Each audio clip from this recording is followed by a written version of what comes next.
So throughout the day, we were getting warnings on our phones of flash floods up by the mountains, and where we were staying at that campground, I had went down uh, early in the evening before it got a little too dark, and saw I could tell the water had risen a lot. And in the middle of the night, I had woke up because it just kept pouring and pouring and pouring rain nonstop, and I went down and looked, and it was like a couple feet from the bottom of the bridge. And we made the decision to just, and then as I was doing that and I came back and we made the decision to leave in the middle of the night and I started to pack up, there were other people in the campground because there wasn't that many people staying there, and they were going down to the bridge and coming back too and looking, and I think everyone was kind of getting the same idea. And so the camp host was right next to us, and she came out right as we were finishing up packing. It was barely starting to have light, just dawn, I mean just early.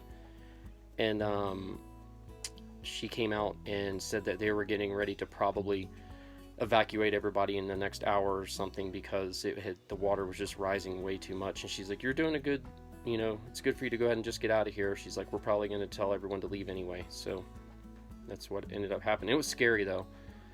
I've never seen water rise like that fast. I mean, and coming in a river and seeing how fast it was flowing. I mean, it was like no joke. You can't see it in the pictures. It's really hard because it was dark, but it was ripping water.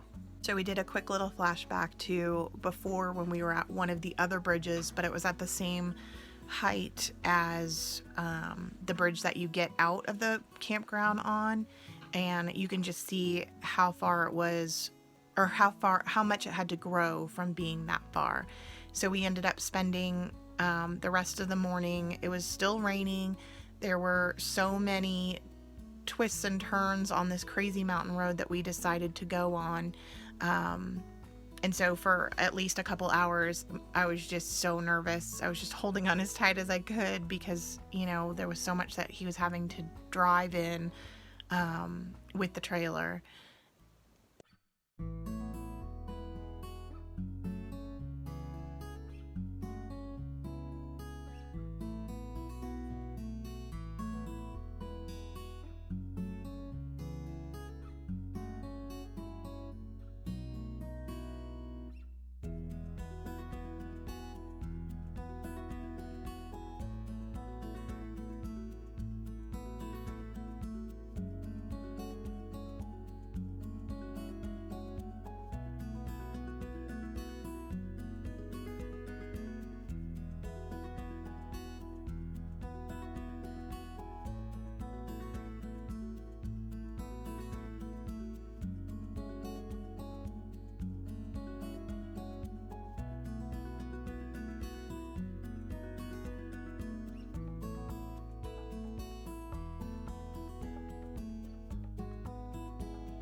So we finally arrived at Tallulah Gorge State Park, and we ended up having to wait a couple hours for them to let us in at one of the campsites. Luckily, they had plenty of room. There was not that many people there because of the time, and it ended up being half off for December and January. I don't know if they do it every year, but it's a winter special that they were doing at that time. But we ended up staying for 2 weeks instead of one, because we were paying the same amount as staying for one. Most beautiful park, we're going to share that in a different video, but look at the mess that was left on the floor when we arrived.